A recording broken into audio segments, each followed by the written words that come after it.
40 से 50% लेडीज को फाइब्रॉइड्स होते हैं 40 साल की उम्र के बाद। और कई बारी जो ओवरी की सिस्ट है वो कैंसरस भी हो सकती है। तो जो कैंसरस सिस्ट होते हैं उनके फीचर्स अलग होते हैं। उनके अंदर सिर्फ फ्लूइड नहीं होएगा, उनके अंदर सॉलिड एरियाज भी होंगे।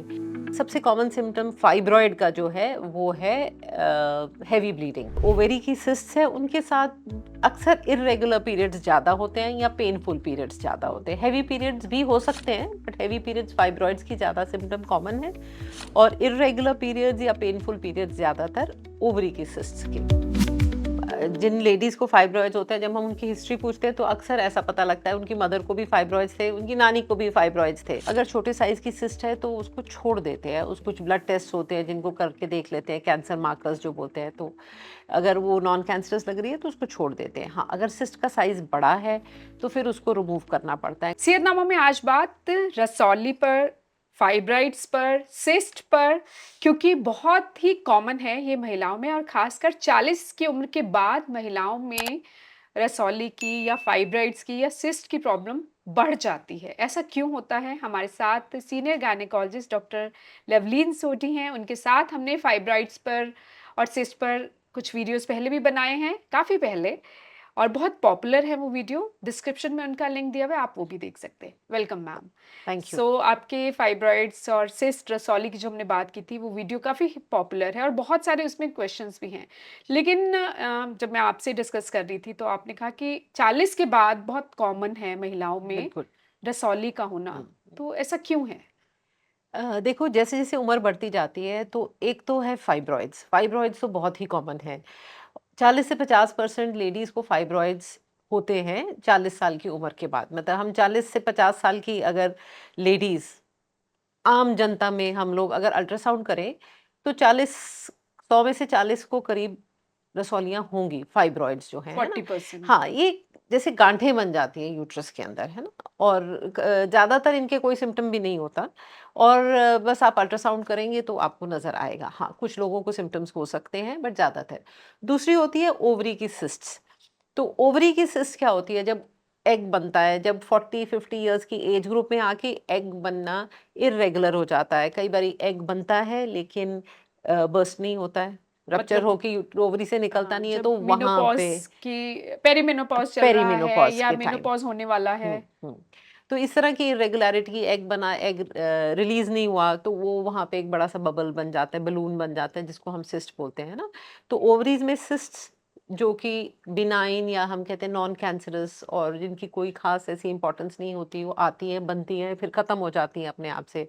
और यूट्रस में फाइब्रॉइड्स, लेकिन फाइब्रॉइड्स ऐसे नहीं होता कि अपने आप से ख़त्म हो जाएँगे। हाँ, जब मेनोपॉज़ हो जाता है, बॉडी में हार्मोन्स ख़त्म हो जाते हैं, तो फिर ये सिस्ट्स भी क बननी बंद हो जाती हैं और फाइब्रॉइड्स भी धीरे-धीरे श्रिंक हो जाते हैं। एक बार रसौली, फाइब्राइड्स और सिस्ट में अंतर ज़रूर बता दीजिए, अच्छा, क्या डिफ़रेंस है? देखो, रसौली तो एक बहुत मोटा-सा टर्म है जिसको हम लोग इंग्लिश में कहेंगे ट्यूमर, है ना? और लेकिन ये डिफरेंट डिफरेंट टाइप्स की रसौलियाँ होती हैं, डिफरेंट डिफरेंट टाइप्स के ट्यूमर्स होते हैं, है ना? और जो सिस्ट्स होती है वो ट्यूमर का या रसौली का एक स्पेसिफिक टाइप है या जिसको हम बोले फ्लूइड की बनी हुई। तो फ्लूइड वाटरी हो सकता है, फ्लूइड ब्लड वाला हो सकता है, ठीक है ना, या कुछ और उसके अंदर कंटेंट्स हो सकते हैं। लेकिन अगर फ्लूइड है तो हम उसको सिस्ट बोलेंगे। जैसे होली के हमारे गुब्बारे होते हैं ना, बस आप उसको मान लीजिए सिस्ट है। तो सिस्ट तो ब्रेन में, आईज में, लंग में, लिवर में, यूट्रस में, ओवरीज में कहीं पे भी हो सकती हैं। क्यों? सिस्ट के रीज़न क्या होते हैं? अनेक कारण होते हैं। किसी भी ऑर्गन में, बॉडी में कहीं पे भी पानी इकट्ठा हो गया, एक बैग जैसा बन गया तो हम उसको सिस्ट बोलते हैं। अब उसका कई आते हैं, बनते हैं, खत्म हो जाते हैं। कई बारी कोई इन्फेक्शन से सिस्ट बन सकते हैं। कई बारी ट्यूमर भी होता है। ट्यूमर इन द सेंस कि जो एक उस तरह के होते हैं जिस जो अपने आप से खत्म नहीं होंगे, जो आगे बढ़ सकते हैं। और कई बारी जो ओवरी की सिस्ट है वो कैंसरस भी हो सकती है। तो हम ये नहीं कह सकते सिस्ट है तो जी नॉन कैंसरस ही होगी, ये अपने आप से खत्म हो जाएगी। तो जो कैंसरस सिस्ट होते हैं उनके फीचर्स अलग होते हैं। उनके अंदर सिर्फ फ्लूइड नहीं होएगा, उनके अंदर सॉलिड एरियाज भी होंगे। बाकी अल्ट्रासाउंड में हमें पता लगता है उनके अंदर ब्लड फ्लो बहुत ज़्यादा होता है जो कैंसरस होते हैं। तो इस तरह से सिस्ट जो है, ये जो कैंसरस वाली प्रॉब्लम्स है, ये भी जैसे-जैसे उम्र बढ़ती है इनके चांसेस भी ज़्यादा हो जाते हैं, है ना? राइट।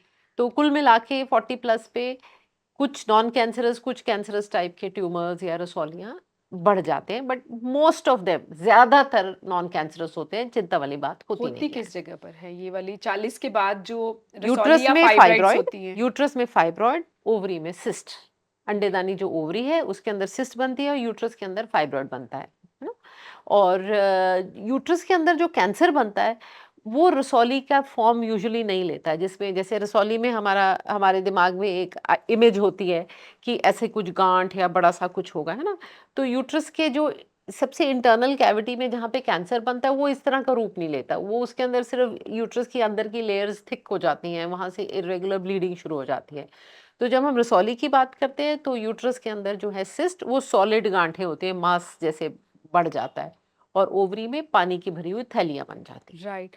40 के बाद महिलाओं में आपने कहा कि बड़ा कॉमन है फाइब्राइड्स का होना या रसौली का होना या सिस्ट का होना। तो किन प्रॉब्लम्स के साथ महिलाएँ आती हैं? तब आप क्योंकि ऑफ़ कोर्स कुछ होता होगा, कुछ सिम्पटम्स होते हैं, आपके पास आती हैं, आप अल्ट्रासाउंड करते तब पता चलता होगा कि फाइब्रॉइड है या रसौली है या सिस्ट है? हाँ, बहुत सारी लेडीज़ को तो कोई सिम्पटम्स भी नहीं होते हैं, है ना?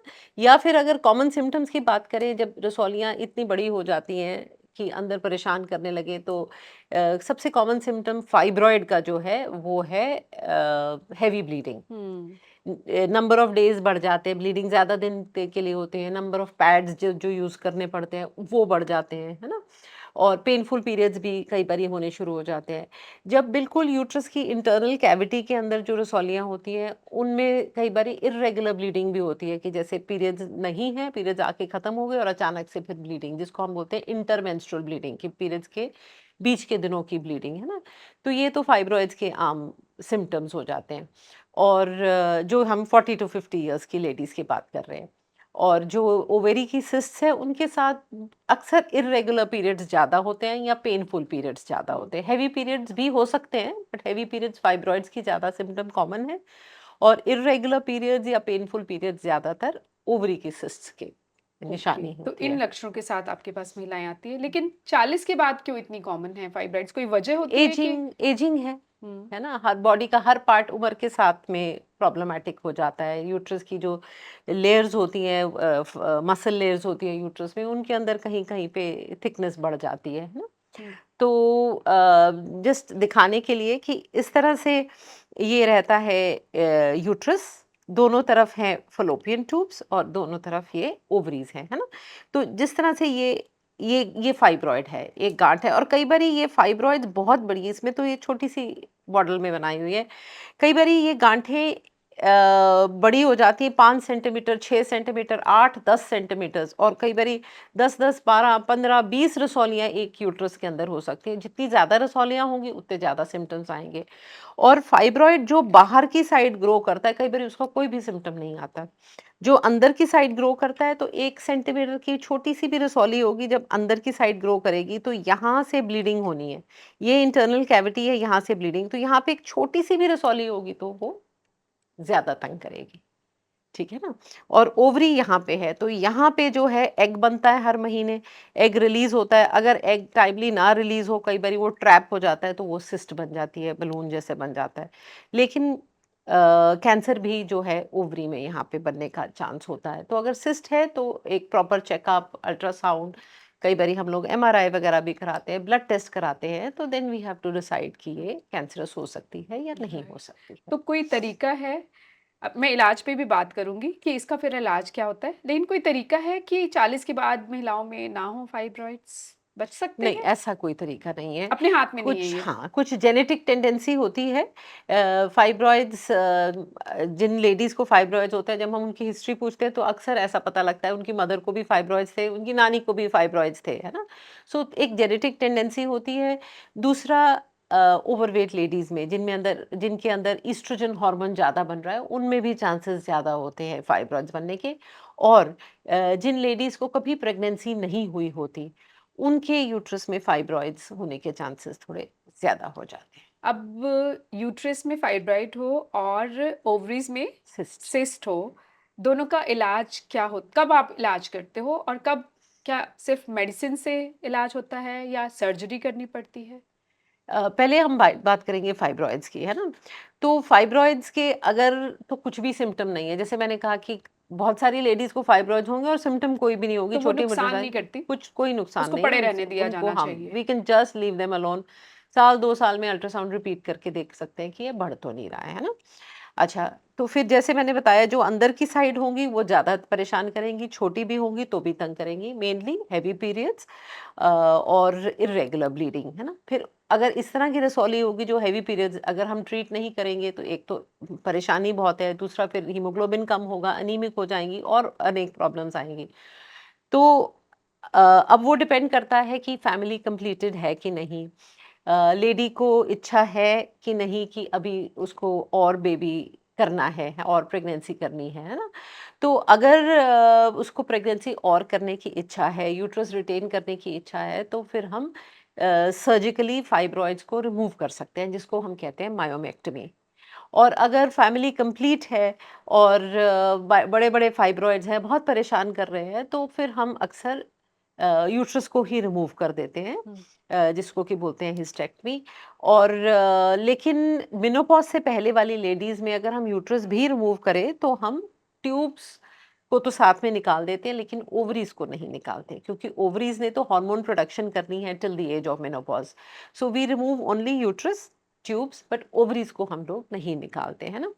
अच्छा, दूसरा है ऑप्शन मेडिसिन्स का। आजकल काफ़ी मेडिसिन्स आ गई है, शायद हमने जब पहले इंटरव्यू की हुँ। थी 4 साल पहले, तो उतनी मेडिसिन की ऑप्शंस नहीं थी, उतना हमारे पास एक्सपीरियंस भी नहीं था, हमें सेफ्टी प्रोफाइल भी नहीं था इतना सारा मेडिसिन्स का। तो अब मेडिसिन्स की हमें पता है 2 साल, 4 साल का सेफ्टी प्रोफाइल भी है मेडिसिन्स का, जिनको हम कंटिन्यूटी में यूज़ कर सकते हैं। तो कोई लेडी है जिसको मेनोपॉज़ होने वाला है, तो हम साल 2 साल अक्सर मेडिसिन्स दे के टाइम निकाल लेते हैं। What we say is we buy time until menopause, कि हम किसी तरह से साल 2 साल निकाल लें, तब तक मेनोपॉज़ हो जाएगा और मेनोपॉज़ के बाद तो हमने जैसे बात की कि ये फाइब्रॉइड्स तो श्रिंक हो जाएँगे, उसके बाद तो परेशान नहीं करेंगे। तो काफ़ी सारी इस तरह की मेडिसिन्स आ गई हैं।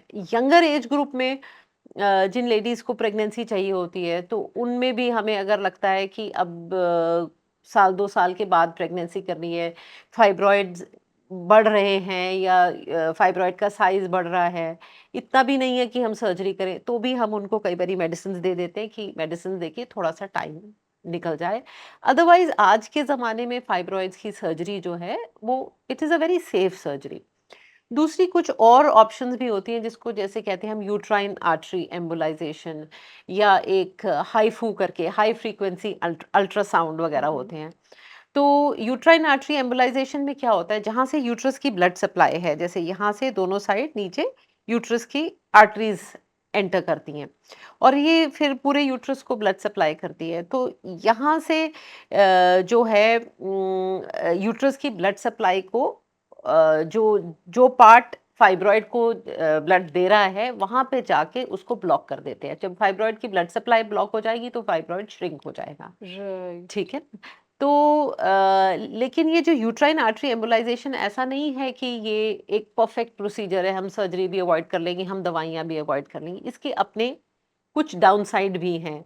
एक तो ये है कि करीब 15 टू 20% लेडीज़ जिनको यूट्राइन आर्टरी एम्बोलाइजेशन करते हैं, उनको बाद में कुछ ना कुछ और प्रोसीजर की ज़रूरत पड़ती है। टेम्परेरीली उनको इम्प्रूवमेंट हो जाती है या नहीं भी इम्प्रूवमेंट होती, तो 100 में से 80 या 85 को तो इम्प्रूवमेंट परमानेंट होगी, बाकियों को कुछ ना कुछ प्रोसीजर आगे करना पड़ेगा। और 1% पॉसिबिलिटी कुछ कॉम्प्लिकेशंस की भी होती है। अगर हम सर्जरी की कॉम्प्लिकेशन 1% मान के चलते हैं, तो 1% यूट्राइन आर्टरी एम्बोलाइजेशन की भी प्रॉब्लम्स होती हैं। और हाईफू जो होता है, हाई फ्रीक्वेंसी अल्ट्रासाउंड होता है, जो कि प्रोब बिना काटे-पीटे बस सिर्फ़ पेट के ऊपर रख के। लेकिन वो भी रसौली की पोज़ीशन क्या है, रसौली कितनी बड़ी है, वो भी बहुत ज़्यादा कामयाब तरीका नहीं है। तो कुछ लेडीज़ होती हैं जिनके अंदर एनेस्थीसिया का रिस्क बहुत ज़्यादा है। सपोज़ किसी को हार्ट की प्रॉब्लम है, हार्ट का वाल्व चेंज किया हुआ है, या ब्रेन की कोई हुँ, इश्यूज़ है, जिनके कारण सर्जरी का रिस्क बहुत ज़्यादा है। फिर हम ये ऑप्शंस को अक्सर लेके चलते हैं, यूट्राइन आर्टरी एम्बोलाइजेशन। और जिन लेडीज़ को प्रेगनेंसी चाहिए, उनमें हम uterine artery embolisation normally avoid करते हैं, क्योंकि यूट्रस की ब्लड सप्लाई कम हो जाती हुँ। है, तो बाद में मिसकैरेजेस का चांस भी बढ़ सकता है और कई बारी प्रेगनेंसी नहीं हो पाती। हुँ। कई बारी ये जब हम ब्लॉक करते हैं, कुछ पार्टिकल्स डालते हैं जिसके साथ फाइब्रॉइड की ब्लड सप्लाई कम हो, वो पार्टिकल्स अगर ओवरीज में चले जाएँ, तो ओवरीज की ब्लड सप्लाई बंद हो सकती है, तो प्रीमेच्योर मेनोपॉज़ भी हो सकता है ना? So these are also good procedures, but they are very selective, हम हुँ। किसी-किसी को ये ऑफ़र पर्सन टू करते हैं। पर्सन आप पेशेंट टू पेशेंट देखते बिल्कुल, हैं कि किसको कौन-सा सूट करेगा सूटेबल है। इलाज, हुँ, उस हुँ, हिसाब से इलाज हुँ, होता हुँ। है। तो अब ओवरीज़ में हाँ, सिस्ट अब ओवरी ये की तो हुआ सिस्ट, यूटेराइन में, फाइब्रॉइड्स। गर्भाशय में फाइब्रॉइड। हुँ, अब सिस्ट हो ओवरीज़ में, अंडेदानी में, हाँ। उसका क्या इलाज है? अच्छा, तो सिस्ट जैसे कि मैंने बोला था, सिस्ट के अंदर कैंसरस पॉसिबिलिटी होती है। फाइब्रॉइड में हम ज़्यादा चिंता नहीं करते हैं क्योंकि वेरी रेयर, कई हज़ारों में एक कभी कोई कैंसरस हो सकता है। लेकिन ओवरी की सिस्ट में कैंसर की संभावना फिर भी होती है। लेकिन आजकल हमारे पास जो ऑप्शंस हैं अल्ट्रासाउंड में, कलर डॉपलर है, एमआरआई है, उसमें हमें अक्सर काफ़ी हद तक आइडिया हो जाता है कि ये सस्पिशियस है, इसमें कैंसर हो सकता है और इसमें नहीं हो सकता है ना? तो जहाँ पे हम वी आर कॉन्फिडेंट कि ये नॉन कैंसरस है, तो हम अगर छोटे साइज़ की सिस्ट है तो उसको छोड़ देते हैं। उसको फिर वही साल 2 साल के बाद दोबारा देख लेते हैं। कुछ ब्लड टेस्ट होते हैं जिनको करके देख लेते हैं, कैंसर मार्कर्स जो बोलते हैं, तो अगर वो नॉन कैंसरस लग रही है तो उसको छोड़ देते हैं। हाँ, अगर सिस्ट का साइज़ बड़ा है तो फिर उसको रिमूव करना पड़ता है, क्योंकि नहीं तो वो कभी ट्विस्ट कर सकती है, अंदर प्रॉब्लम कर सकती है, अंदर ब्लीडिंग हो सकती है। तो बड़े साइज़ की सिस्ट अक्सर अगर 7-8 सेंटीमीटर से बड़ा सिस्ट का साइज़ हो तो फिर हम उसको रिमूव करते ही हैं। और अगर हमें कुछ भी पॉसिबिलिटी लगती है कैंसर की, तो फिर तो सर्जरी सिस्ट की करनी ही हुँ, करनी है ना? और एक एंडोमेट्रियोसिस करके प्रॉब्लम होती है जिसके बारे में हमने पहले बात भी की है। जी। तो एंडोमेट्रियोसिस में क्या होता है, सिस्ट के अंदर ब्लड होता है। जैसे पीरियड्स की जब ब्लीडिंग होती है, यूट्रस के अंदर तो ये लेयर है जो इसका एक एग्ज़िट है, एक नेचुरल हुँ, निकास बना हुआ है हुँ, कुदरती तौर पे, यहाँ से ब्लीड करके निकल जाती है। लेकिन कई बारी इसी तरह की लेयर ट्यूब्स के ऊपर, ओवरीज़ के ऊपर बन जाती है। तो यहाँ से अगर ब्लीडिंग होगी तो उसका बाहर निकास का कोई रास्ता है नहीं। तो ये फिर यही यहाँ पे ही ब्लड इकट्ठा होता रहता है, और ये ब्लड जब इकट्ठा होता रहता है तो वो ब्लड का एक बैग जैसा बन जाता है जिसको हम बोलते हैं एंडोमेट्रियोमा या हुँ। Endometriotic cyst. इनके अंदर सबसे बड़ा सिम्पटम होता है बहुत ज़्यादा पेनफुल पीरियड्स, पेनफुल इंटरकोर्स, और अक्सर लेडीज़ को कंसीव करने में प्रॉब्लम आती है। ठीक है ना? तो फिर तो अगर ये इसके लिए 3 हमें प्रॉब्लम हो, अक्सर तो ओवरीज़ में सिस्ट के चांसेस हैं, तो आपको एंडोमेट्रियोटिक सिस्ट के चांसेस है। ओके, तो है आपको ना? डॉक्टर के पास ज़रूर जाना है। Yes, absolutely. और फिर उनको हम लोग दवाइयों से भी ट्रीट कर सकते हैं। अगर यंग है, प्रेगनेंसी के लिए प्लान कर रहे हैं, तो फिर उस केस में कई बारी हमें ऑपरेशन का भी की मदद लेनी पड़ती है।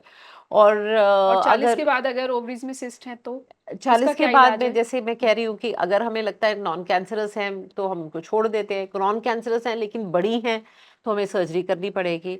एंडोमेट्रियोमा है, पेनफुल पीरियड्स बहुत ज़्यादा हैं, हम दवाइयों से ट्रीट कर लेते हैं। अगर दवाइयों से आराम नहीं आ रहा तो फिर हमें ऑपरेशन भी करना पड़ सकता है, और जहाँ पे हमें कैंसर का शक लगे तो फिर तो सर्जरी करनी ही करनी पड़ेगी, है राइट, ना? तो ये सारी हो गई different types of ovarian cysts. Right. अब कैरी होम मैसेज 40 प्लस महिलाओं के लिए क्या है? 40 40 प्लस लेडीज को एक तो सिस्ट या ट्यूमर या रसौली के नाम से घबराना नहीं है, because they are very common. And करीब करीब बहुत सारे तो नॉन कैंसरस होंगे और जिनके लिए शायद इलाज की ज़रूरत भी नहीं है। तो एक अल्ट्रासाउंड किसी कारण से कराया और उसके अंदर फाइब्रॉइड आ गया या सिस्ट आ गई, तो कोई घबराने वाली बात नहीं है। You have to trust your doctor, you have to have faith. आपके क्या सिम्टम्स हैं, क्या पॉसिबिलिटी है कैंसर होने की, अगर सिस्ट है और फाइब्रॉइड है तो वो कितना बड़ा है। कई बारी बहुत बड़े फाइब्रॉइड्स होते हैं जो वो किडनीज के ऊपर बैक प्रेशर करना शुरू कर देते हैं। कोई भी सिम्टम नहीं होता हुँ, लेकिन हमें पता लगता है किडनी से यूरिन का फ्लो ऑब्स्ट्रक्ट हो रहा है। ऐसे कंडीशंस भी हो सकते हैं। रेक्टम पे प्रेशर आता है, स्टूल पास करने के टाइम भी पेन हो सकती है। तो इस तरह के अगर कुछ सिम्टम्स हैं तो फिर सर्जरी की ज़रूरत है ना। तो वो it varies from person to person, but ज़्यादातर आई थिंक ओनली अबाउट 20% होंगे जिनको कोई ऑपरेशन वगैरह की ज़रूरत पड़ेगी। 80% को तो दवाइयों से या रीअश्योरेंस से, हुँ। समझाने-बुझाने से और तसल्ली दिलाने से ही काम हो जाता है। सो फाइब्रॉइड से डरे नहीं, बिल्कुल, बल्कि आप एक बार डॉक्टर के पास जाएँ, चेकअप कराएँ और फिर सही डायग्नोस्टिक होना ज़रूरी है कि आपकी रसौली फाइब्राइड या सिस्ट को ट्रीटमेंट की ज़रूरत है या नहीं, या सिर्फ दवाइयों से भी ये ठीक हो सकता बिल्कुल। है? Thank you so much. Thanks a lot.